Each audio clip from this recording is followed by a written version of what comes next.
The number one metric to track your wealth is your net worth. If you want to build wealth, you need to know where you stand and you need to know what you actually have. So in this video, we take a closer look at how to do that. And to make it even easier for you, I created an Excel sheet where you can just type in your numbers and then you'll see your net worth right there. You'll find it down below in the video description. It's totally free. You don't even have to leave your email address. All right, we'll do this in 3 parts. First, we're looking at what goes into your net worth. Then I'll quickly answer some questions like what are the advantages of the net worth? What are the problems? How can we increase it? And how often should we calculate it? And then I'll explain the net worth sheet and how to fill it out with some examples. So what goes into our net worth? Put into simple terms, your net worth is what you own minus what you owe. So it's your assets minus your liabilities. Let's start with what you own. Those are your assets. An asset is everything that has a monetary value. So this will be cash in the bank, like everything you have in your checking accounts, in your money market accounts, maybe you have certificates of deposit or treasury bills. Assets can also be insurances where you get something from, like life insurances or pension insurance. With those, it's just important to take their current value and not their overall value or their surrender value. Now, assets are also what you have in your retirement account, what you own in stocks, in bonds, in real estate, in commodities, in cryptocurrencies or other currencies, and also in alternative investments like P2P lending or corporate participations. And what also counts as asset is collectibles. And those are objects like your car or other vehicles, watches, jewelry, art, everything you can touch.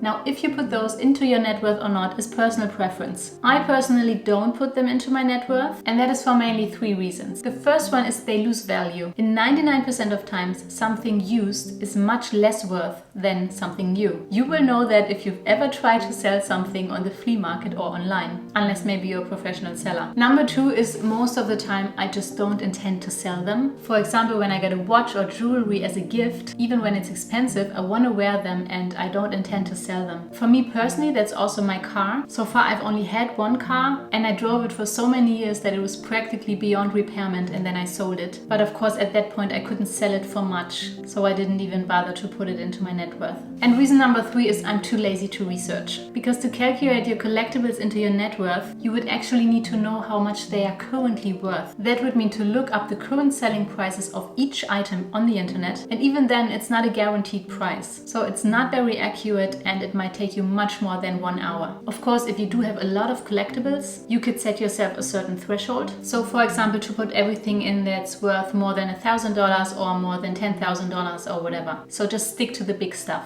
So those were your assets. Now let's come to the liabilities. So that is what you owe. What you owe to someone else can be credit card debt. It can be any other kind of consumer loans like car loans. It can also be student loans and mortgages and also bills that haven't been paid yet. And all these liabilities will be subtracted from your assets. Let me make one note here to real estate. So if you own a house that is not a rental property, but that you live in yourself, you will obviously put the mortgage into the liability section and the worth of the house into the asset section. And right at the beginning, they will zero out. And only over time, when you pay back the mortgage, your net worth will increase. Okay, now let's go through some questions. Why should we actually calculate our net worth? I think the net worth is the best indicator for your financial health, because it gives you a very clear overview of what you have and also what you owe. And with that one number that comes out at the end, you know exactly where you stand. That's important because when you intend to build wealth, you cannot grow what you don't measure. And what I also like about the net worth is that it shows you progress over time. When you start out in personal finance, you will probably not see results very fast. But if you keep making the little steps, it will pay out, and your net worth is a great way to visualize that. The way I see it, there's only really one problem with the net worth, and that is if you have a large part of your assets into stocks, your net worth will go up and down like the market fluctuations. That goes for the stock market as well as the real estate market. Now, it can be a little bit disappointing to see this number go down, although you kept saving and investing, but those kind of fluctuations are normal and they should not concern you too much. Of course, if your net worth goes down, not because of the market, but because, for example, you put something out of your assets to pay, for example, for a holiday and now this money is gone, or you went more into debt, so you grew that liability part, that can be a warning sign. And that is actually, I think, the good part about the net worth, that it shows you developments like this. So how can we actually increase the net worth? Well, there are only 2 variables that are the assets and the liabilities. And I love that it makes it so simple and easy. So the goal will will always be to increase your assets and to decrease your liabilities or get out of debt. And how often should we actually calculate the net worth? I personally do it every quarter. I don't think you should do it more often than that. You can also do it just twice a year or once a year. Of course, you can also start quarterly to get a faster feedback loop.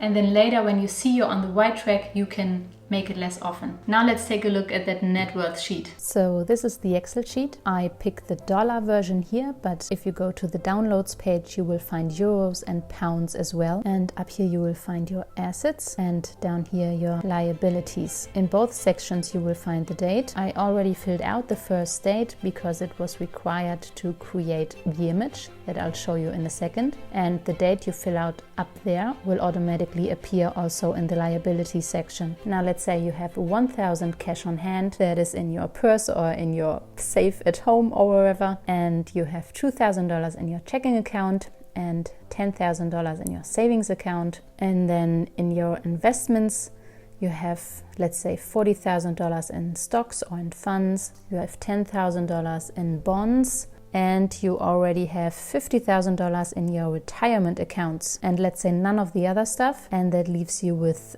your total assets of $113,000. Now, to liabilities, let's say you have a $500 credit card balance and you still have a student loan from $50,000, so that your total liabilities are $50,500, and that gives you a total net worth of $62,500. And down here you have a graph where you can see your assets, your liabilities, and also your total net worth, but it doesn't show anything now yet because we have only filled one column. So the next thing we're going to do is we are going to fill out a second one. Let's say you do it every quarter like mine, so the next date would be 2023, April the 1st. Let's say you still have $1,000 cash on hand. There's always around $2,000 in your checking account and still $10,000 in your savings account, but you also put $2,000 towards a new money market account. You increased your stocks or funds to $45,000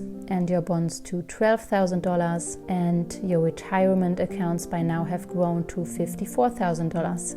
None of the other stuff, so now that leaves you with total assets of $126,000. Now let's say you paid a little bit back from that credit card balance, so now you're at $200, and also your student loan went down to $45,000. That leaves you with total liabilities of $45,200, and now your net worth has grown to $80,800. Now if you scroll down here, you can see this in the graph. So the orange line is your liabilities, it went down. The blue line is your total net worth, it went up. And the green one is your total assets, that also went up. And like that you can track your net worth and see over time how it develops. Having done this, knowing your net worth puts you ahead of a lot of other people. And maybe you're interested in what else rich people do to manage their money, then you can watch this video next. Thank you for watching. I hope you got some value out of this, and I hopefully see you in the next video. Bye bye.